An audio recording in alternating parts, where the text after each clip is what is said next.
Bom dia, boa tarde, boa noite, queridos alunos. Tudo bem? Professor Marcelo aqui para a gente começar a conversar sobre metabolismo secundário. Apenas para atiçar a curiosidade de vocês, antes de explicar o que é metabolismo secundário, saibam que muitas das moléculas que a gente utiliza como medicamentos, perfumes, moléculas que a gente utiliza que dão gostos para os nossos temperos, ou moléculas que as plantas utilizam para combater o ataque por pragas e patógenos, são moléculas produtos do metabolismo secundário das plantas.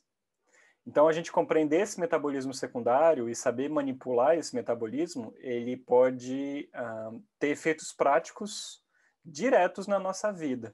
Deixa eu fazer uma pergunta rápida para você. Imagina que você está atrás de uma molécula nova para tratar uma doença específica, uma doença X. Para qual desses dois locais aqui você iria para tentar encontrar essa molécula nova? Intuitivamente, a gente pensa sempre em plantas quando a gente está pensando em diversidade molecular. A gente iria, para responder essa pergunta de uma maneira bem intuitiva, para o jardim botânico, né? É mais chance da gente encontrar uma molécula de interesse medicamentoso dentro de um jardim botânico do que um zoológico. A intuição da gente diz isso, né? Mas por quê? Por que será que isso acontece? É porque as plantas elas conseguem produzir uma variedade de compostos muito maior do que aquelas produzidas pelos animais. Tá? Então, apenas uma estimativa aqui, que eu já acho que é uma subestimação, a gente tem conhecimento aí das plantas produzirem mais ou menos umas 500 mil moléculas diferentes. E nós, seres humanos, a gente vem estudando essas moléculas, explorando essa diversidade química das plantas para vários propósitos, como eu falei naquele slide inicial. Então, a gente conhece várias moléculas de plantas que têm esse potencial medicamentoso, né? Então, a gente faz infusões com folhas, frutos, com flores, com caules, para fazer nossos chás aí que as nossas mães, as nossas avós davam para a gente se cuidar aí quando estava gripado ou alguma coisa assim, né? Dor de estômago. Os remédios que a gente usa para tratamento de diversas doenças também são remédios obtidos através de plantas. Nossos temperos, né? A maioria dos temperos que vocês têm na casa de vocês, deem uma olhada aí no armário de vocês, é tudo advindo de plantas. Cosméticos, perfumes, colorações que a gente usa, né? Então, por que será que a gente tem essa ampla diversidade química em plantas? Por muito tempo se acreditou que isso era uma consequência da natureza séssil das plantas. Como essas plantas elas estão fixas no solo, elas não podem se desprender desse solo e caminhar para longe dele, ou se desprender do substrato onde elas estão mantidas, elas também não podem eliminar nenhum tipo de excreção, nenhum tipo de produto que elas não querem, né? Nenhum tipo de produto de metabolismo que não seja mais útil para elas nesse solo, porque aí elas estariam se contaminando. Então, de uma maneira bem esdrúxula, a planta não pode defecar, ela não pode urinar aqui no solo, porque isso geraria uma toxicidade naquele solo para ela. Então, o que ela tem que fazer? Todos os resíduos de metabolismo dela, ela precisa alterar esses resíduos para que ela eventualmente utilize eles de alguma maneira. Tá? Então, por muito tempo a gente acreditou que essa diversidade química acontecia por causa desses produtos residuais de metabolismo primário. E o que é metabolismo primário? Metabolismo primário são todas as rotas metabólicas essenciais para a sobrevivência de uma planta. Então, tudo que a gente discutiu até agora no módulo 2 aqui da nossa fisiologia vegetal, por enquanto, é tudo metabolismo primário. Então, metabolismo fotossintético é necessário para uma planta sobreviver, é essencial para uma planta sobreviver, então a gente considera ele metabolismo primário. Metabolismo de açúcares, glicólise, via de pentose e fosfato, tá? Esses são exemplos que nós temos de metabolismo primário. Então, o metabolismo primário são essas rotas que são essenciais para a sobrevivência de uma planta. E o resto? O que a gente faz com aquelas rotas que não parecem ser tão assim essenciais para a sobrevivência de uma planta? O que a gente faz? Como é que a gente vai chamar essas moléculas que não apresentam, então, uma função aparente? Vamos, então, chamá-las de metabólitos secundários. Tá? Diferente dos metabólitos primários, eles não apresentam, então, uma função tão evidente assim na vida da nossa plantinha. O número de metabólitos secundários é muito maior do que o de metabólitos primários. Tá? A gente temos um número aqui, 200 mil metabólitos secundários já descritos contra 10 mil metabólitos primários. Aqui um exemplo de classes de metabólitos primários nesse artigo do INC de 2003. A gente tem, por exemplo, Peguem compostos nitrogenados, que a gente vai conversar já já sobre eles. Mais de 12 mil alcaloides. Tá? Compostos sem nitrogênio, monoterpenos, a gente vai conversar sobre terpenos já já também. Mais de 2.500 monoterpenos já descritos como metabólitos secundários. Isso aqui é de 2003. Veja que em 2010 o Wink teve que até atualizar o artigo dele, porque mais moléculas foram descobertas, mais metabólitos secundários foram descobertos. Então vejam aqui, ó, o número de alcaloides em 7 anos quase dobrou. Então, mostrando aí essa nossa diversidade de moléculas no metabolismo secundário. Até o comecinho, meio da década de 80, a gente considerava metabólitos secundários como lixo fisiológico, então eram coisas que as plantas só estavam... eram subprodutos, né, de metabolismo primário, sem função nenhuma, e a gente acreditava que isso era real. E hoje a gente já sabe que os metabólitos secundários eles têm função adaptativa, ou seja, eles são produzidos pela planta para responder a condições ambientais específicas de onde ela está inserida. Então, eles vão ter função essencial para uma planta só em condições ambientais específicas, só para responder a um sinal ambiental específico onde aquela planta está inserida. Tá? Então, de certa forma, a gente chamar de metabólito secundário é um tanto quanto insatisfatório, porque dá uma conotação de que esse metabólito ele não tem uma essencialidade para a planta, ele não é tão essencial assim para ela sobreviver. Mas a gente tem que tirar, então, apagar um pouco isso da nossa mente. Ele vai sim ser essencial para a planta sobreviver, mas somente em condições específicas. Então, seria melhor a gente utilizar outro termo, que não metabólito secundário, como metabólito especializado, alguma coisa assim. Mas como o termo pegou, como o metabólito secundário pegou, a gente continua utilizando, a gente vai continuar utilizando esse termo. Tá? Então, a gente vai continuar falando de metabolismo secundário, mesmo que ele dê uma conotação um pouco... denigra um pouco a imagem do que é um metabólito secundário. Como é que a gente estabelece, então, uma diferença entre um metabólito primário e um metabólito secundário? Vamos lá, vamos tentar colocar aqui essa diferenciação. Vamos separar aqui o metabólito primário e o metabólito secundário e vamos começar a diferenciar.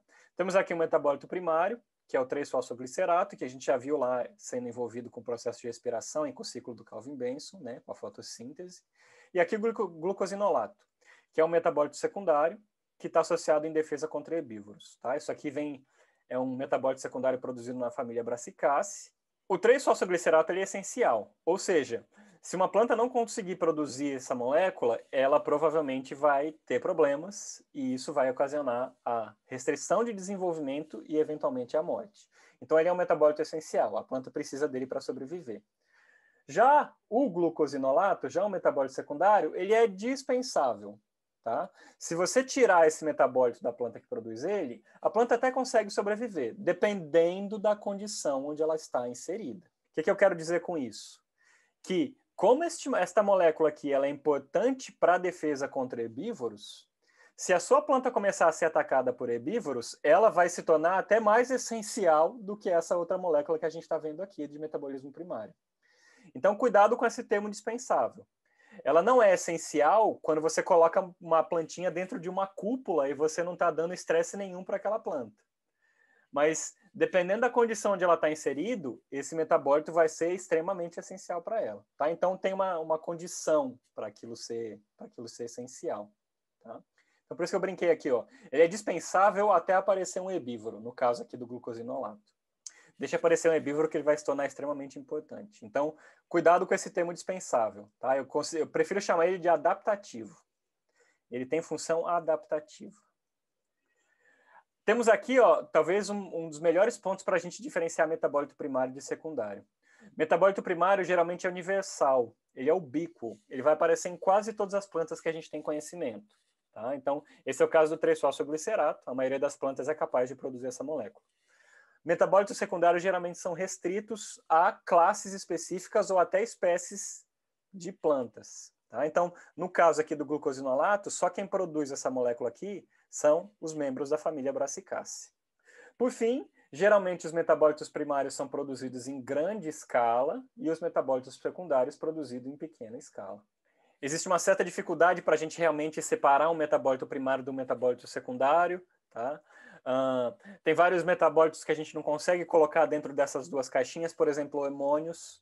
Hormônios são produzidos vários hormônios como giberelina, ácido abscísico, eles são produzidos em vias que são mais conhecidas como vias de metabolismo secundário, mas eles são essenciais para a planta sobreviver, então eles são conhecidos como metabólitos primários. Então, a gente tem uma certa dificuldade, às vezes, de separar algumas dessas moléculas. Tá? Então, essa figura mostra para vocês aqui, ó, que quando a gente está tratando de metabolismo primário e metabolismo secundário, a coisa, às vezes, é um pouco, não é tão preto no branco. A gente tem faixas cinzas ali, que a gente não consegue dizer direitinho se aquele composto é um metabólito primário ou um metabólito secundário.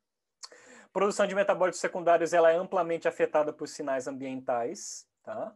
Então, esses sinais, dependendo do sinal ambiental que chega numa planta, aquilo vai levar à produção de um metabólito secundário específico.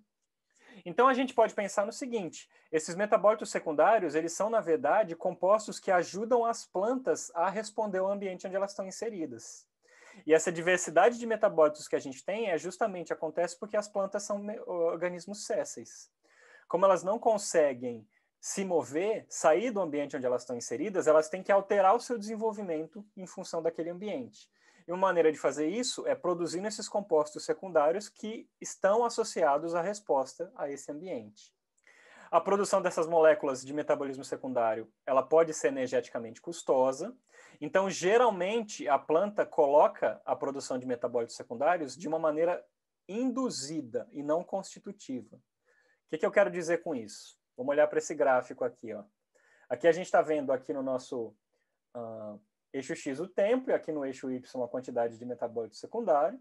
Então a gente está vendo que um metabólito específico ele está sendo produzido em baixa escala. Tá? Aí vamos supor que a gente tem um sinal ambiental, como por exemplo a herbivoria aqui, que vai levar ao aumento na produção desse metabólito secundário. Tá? Dessa maneira, a planta está economizando a energia dela, não produzindo aquele composto, e só vai produzir ele quando ele for necessário. No caso, agora ele está sendo necessário porque tem um sinal ambiental dizendo que a gente precisa daquele composto. Tá? Então, aqui a planta está gastando energia somente quando esse metabólito for necessário. Por isso que a gente diz que a maioria dos metabólitos secundários ele é induzível, a produção dele não é induzível, não é constitutiva, ou seja, ela não acontece sempre dentro da planta. Essa indução gera um pequeno probleminha para a planta, tá? Que é o que a gente chama de período de lag.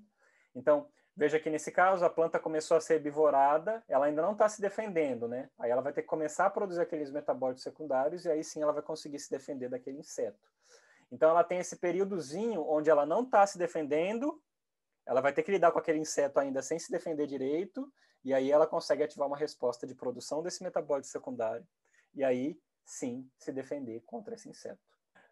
Nos nossos 3 próximos vídeos, a gente vai começar a entrar nas classes de metabólitos secundários. O que são essas classes de metabólitos secundários? Para a gente estudar metabolismo secundário, é mais fácil da gente entendê-los se a gente dividir eles em 3 grandes classes, que são os terpenos, os compostos nitrogenados e os compostos fenólicos. No próximo vídeo, a gente começa a conversar sobre a classe dos terpenos. Vejo vocês lá. Tchau, tchau.